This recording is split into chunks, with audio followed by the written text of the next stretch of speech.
Have you ever wondered why some men, without being the most handsome or the richest, become a recurring thought in many women's minds? It's not luck, it's not magic, and it's not a hollow script full of pretty phrases. It's behavior, it's structure. It's a way of being in the world that activates very old, recognizable psychological signals that are hard to ignore.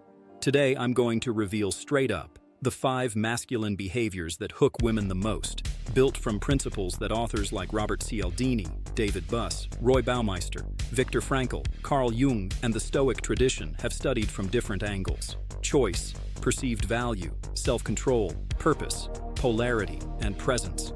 You won't hear third-party stories or unnecessary anecdotes. I'm going to speak to you and only you, with clear, applicable, ethical, and direct instructions.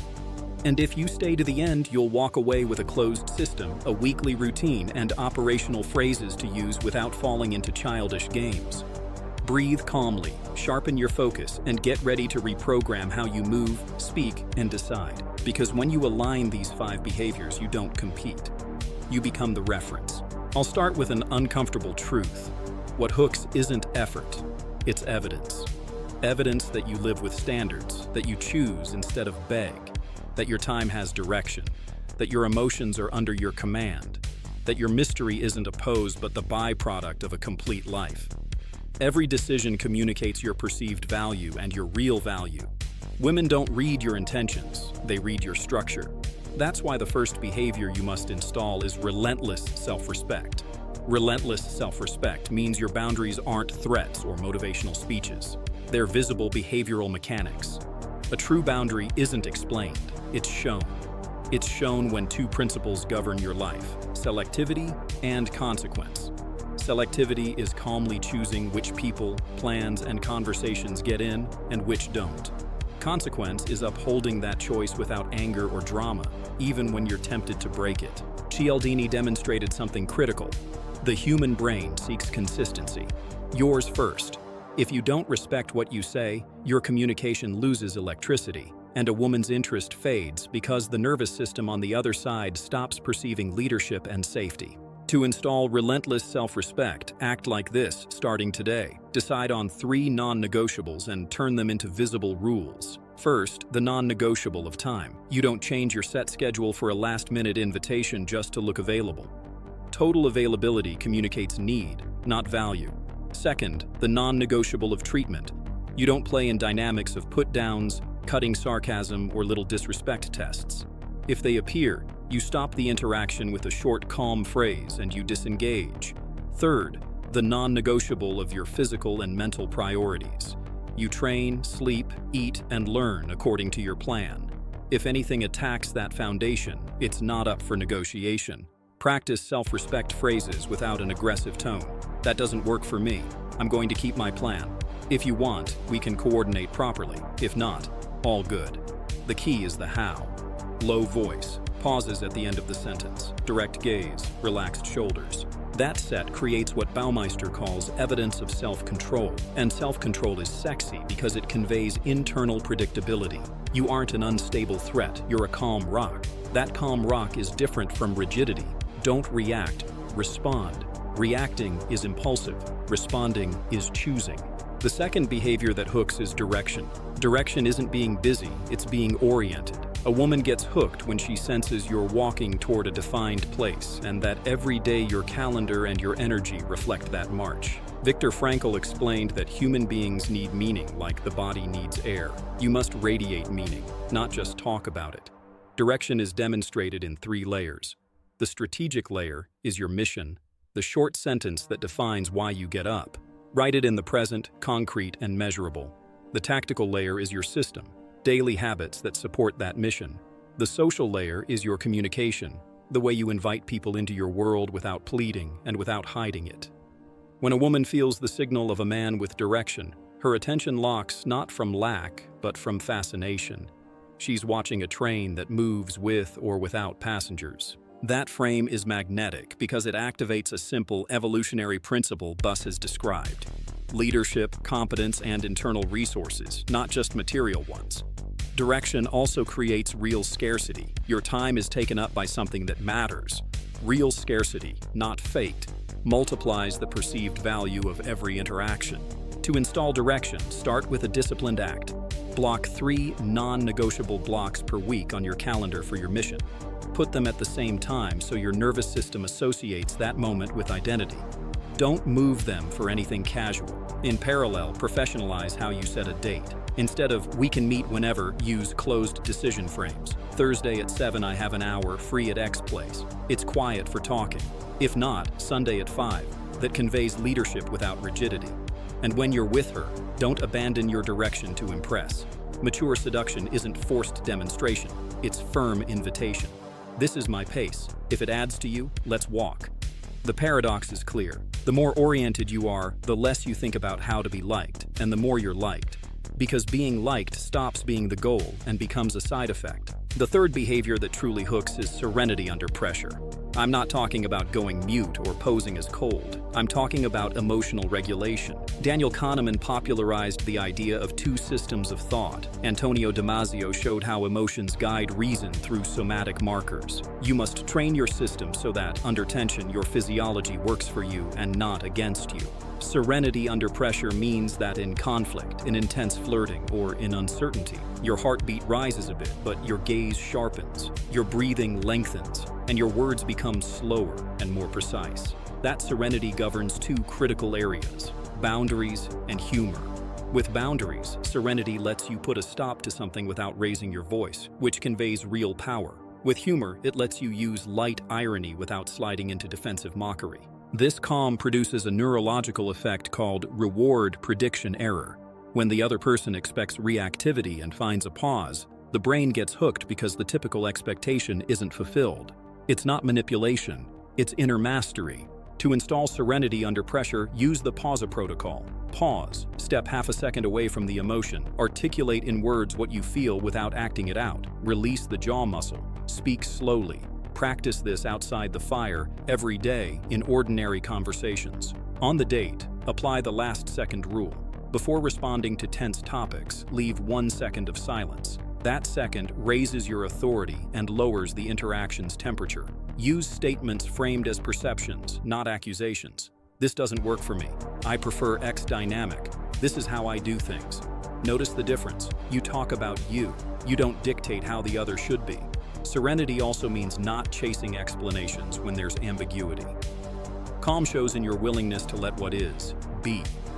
That ease in tolerating blank spaces creates magnetism because it conveys emotional abundance.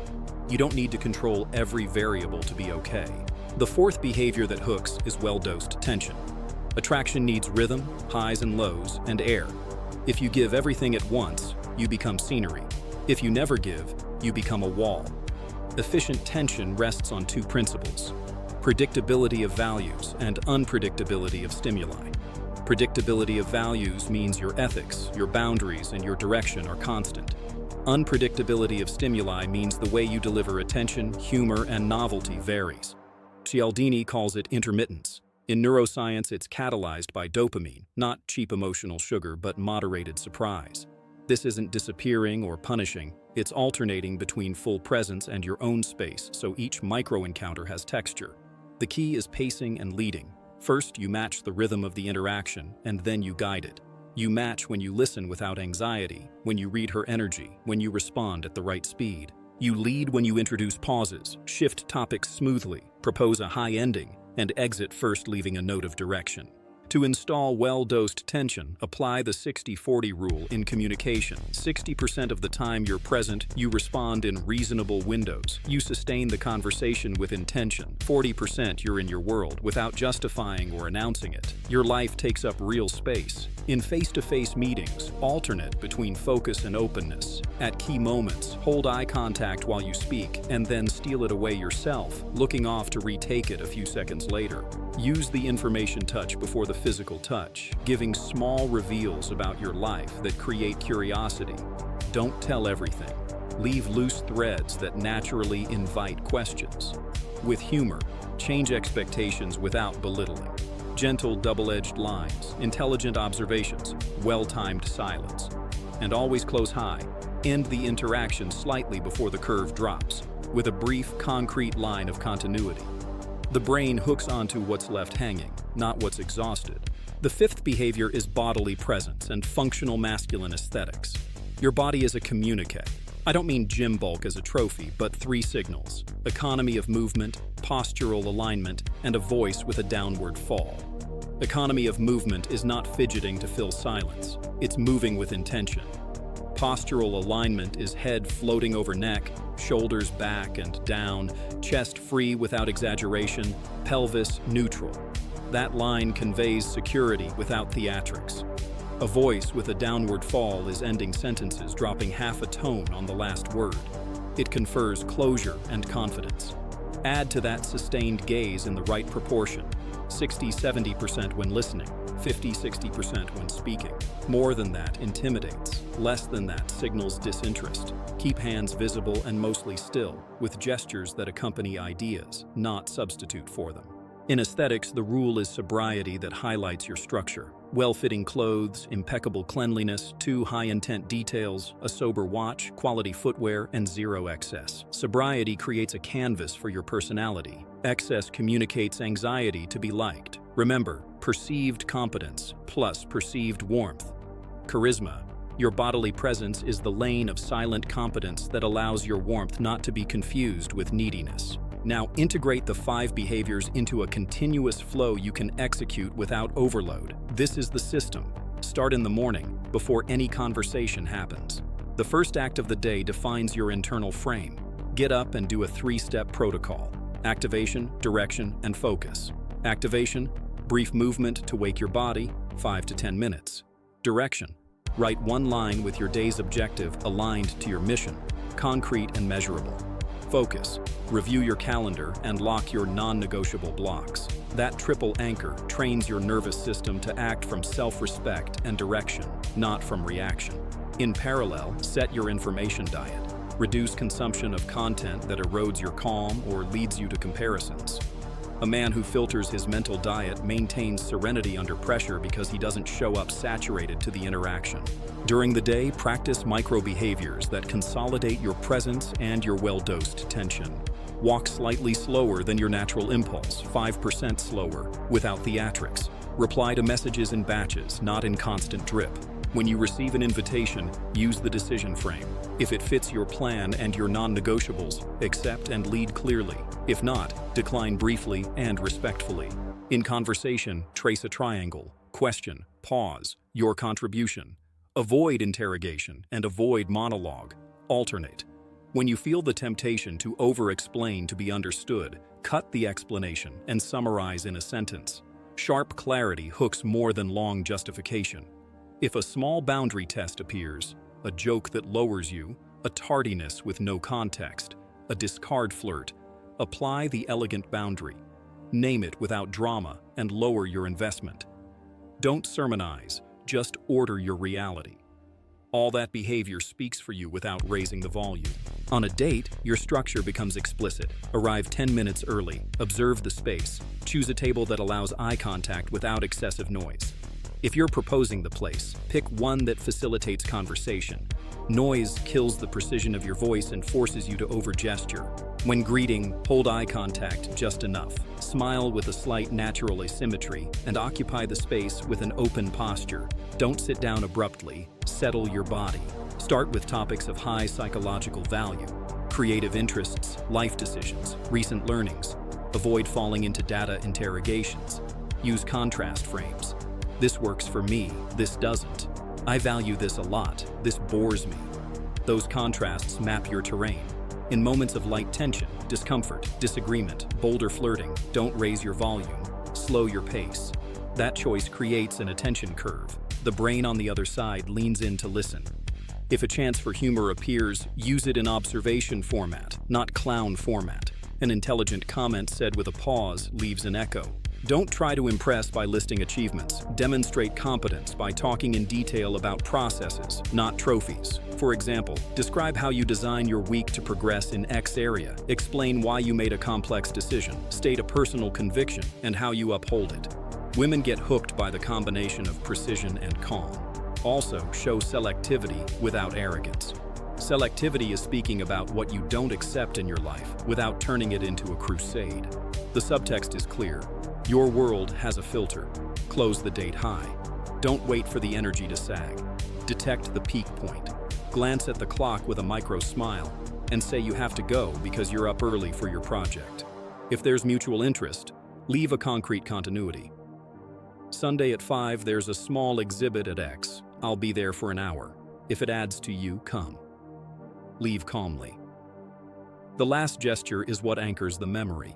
When you go, you're already back in your direction, not in analysis. In digital communication, apply rules of elegance and control. Don't be the man who writes 10 messages to trigger a reaction. Be the man who writes one good one and goes back to his life. Message quality beats quantity. Write with intention, not anxiety. Avoid endless "what are you doing" chains. Instead, open and close loops. Offer something real. Ask something specific. And if the reply doesn't come, don't follow up immediately. Give it air. Brief absence is a magnetic field if it's supported by real presence, not by a punishment tactic. Don't use sexual double entendres early. They come off cheap and predictable. Do use subtle innuendo when there are clear signals. Adult seduction, not late adolescence. Always remember ethical intermittence. When you're there, you're truly there. When you're not at all. That creates rhythm. And rhythm is music. Music moves. Work daily on your functional aesthetics. Don't think of clothes as a costume. Think of them as an interface. Choose 3 base combinations that suit you and repeat them with minimal variations. Invest in solid shoes and garments that cleanly cut your silhouette. Keep beard, hair, and hands impeccable. A man who takes care of himself communicates the capacity to take care of everything. Cleanliness and visual order reduce noise and let your words and gaze carry more weight. Avoid invasive fragrances. Look for clean, discreet notes that invite closeness, not overwhelm. Remember, your voice is an instrument. Practice reading aloud 5 minutes a day, focusing on finishing each sentence more slowly and half a tone lower. That final drop, studied by communication experts, gives a sense of security and closure. Let's go deeper into the psychological core that underpins all this. Cialdini explains that the principles of scarcity and authority trigger interest. Your authority isn't authoritarianism, it's dominion over yourself, your time, and your language. Your scarcity isn't absence, it's prioritization. David Buss underscores the importance of signals of competence, oriented ambition, and the capacity for emotional provision. Competence isn't boasting, it's consistent results. Ambition isn't anxiety, it's clarity about the ladder you're climbing. Emotional provision isn't acting as a therapist. It's being a calm refuge that doesn't collapse in the wind. Roy Baumeister highlights the power of self-control, delaying gratification, not chasing impulses, sticking to the plan. Viktor Frankl reminds you that meaning saves. A man with a why can bear almost any how. Carl Jung gives you the polarity piece. Integrate your shadow. Don't hide it. Own your masculine energy from responsibility, not noise. When you assemble these pieces into behavior, the result is simple. You become unforgettable not because you're exaggerated, but because you're extremely rare. Rarity today is calm, order, elegance, timely silence, and words that are kept. Now, bring it all down to a 7-day protocol so you stop stockpiling theory and start emitting new signals immediately. Day 1. Define your 3 non-negotiables and communicate them twice when appropriate without asking for permission. Day 2. Write your mission in 1 line and block 3 fixed advancement slots on your calendar. Day 3. Practice the pausa protocol in every tense or intense conversation. Don't try to win. Aim to hold yourself. Day 4. Install the 60-40 rule in your digital communication. If you fall into anxious drip, cut it and return to the plan. Day 5. Design 2 base outfits and tidy your hands, hair, and beard with precision. Day 6. Prepare 2 high-quality invitations with specific times and places. If there's no receptivity, don't insist. Redirect your energy. Day 7. Do a silent audit of your week and adjust 1 thing. Repeat. Executed for 3 weeks, this cycle changes how the world perceives you because it changes how you govern yourself. The hook you seek outside starts with the anchoring you build inside. I'm going to give you operational phrases for the moments where most people falter. When you feel pressure to justify your boundary, I don't need to convince you, just be clear about how I operate.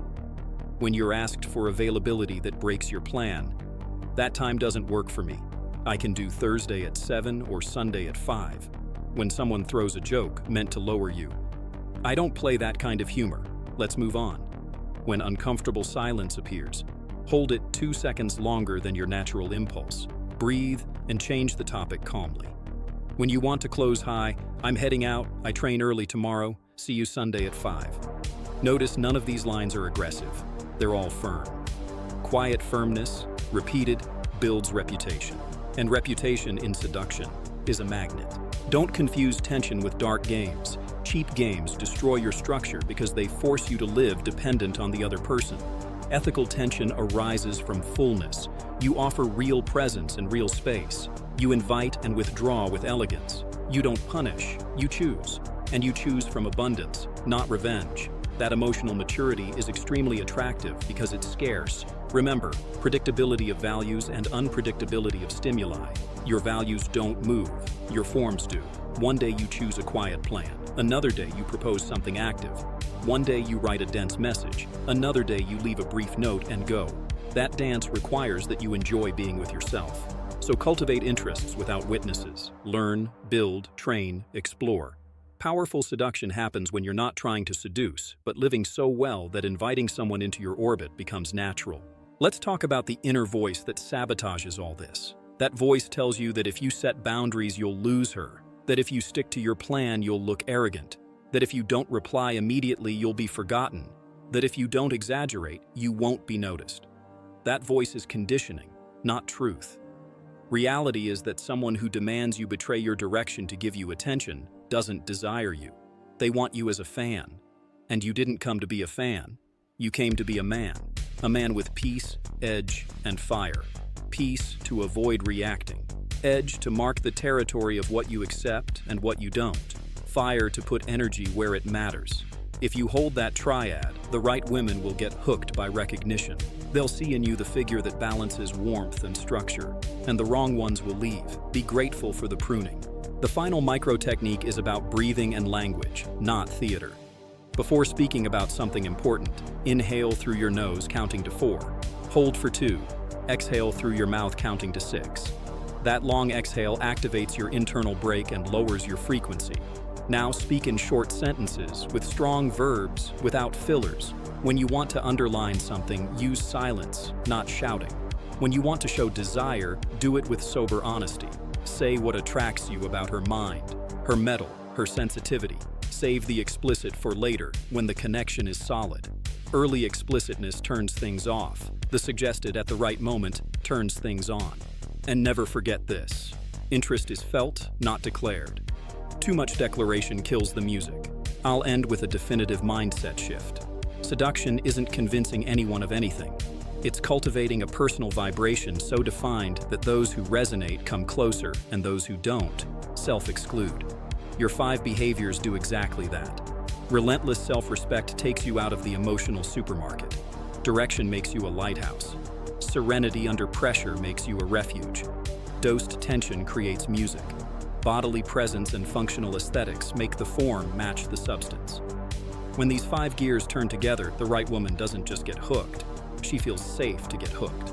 Because she's not facing a boy who wants to be liked. She's facing a man who has already chosen himself. And that is always the hardest man to forget. Today you get to choose between continuing to act on impulse or starting to emit signals that make you unforgettable. Don't promise anything out loud. Prove it in silence. Install your non-negotiables, lock your calendar, train your pause, dance with tension, and order your presence. Attraction isn't a trick, it's an effect, and you produce that effect, starting now. If you apply this exactly as I've given it to you, you won't be asking how to hook someone. You'll be busy choosing which connections are worth it. That's the difference between a man who chases attention and a man who commands it. Go out with that structure, come back tonight with your head high, adjust whatever's necessary, and repeat. Because the most hooking form of the masculine isn't shouted, it's noticed. And from today on, it will be noticed in you.